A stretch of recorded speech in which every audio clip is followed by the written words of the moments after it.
Ang mabait na kaibigan. Si Nena ay may bagong lapis. Nakita niya si Lito na walang gamit. Binigyan niya ito ng isang lapis. Natuwa si Lito at nagpasalamat. Mula noon, naging magkaibigan sila. Lagi silang nagtutulungan sa kanilang mga takdang aralin. Nalaman ni Nena na mas masaya kapag marunong mamahagi. Tanong sa pag-unawa. Sino ang may bagong lapis?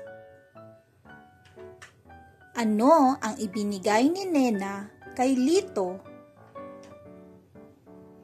Ano ang ginawa nila matapos nito? Ano ang natutunan ni Nena?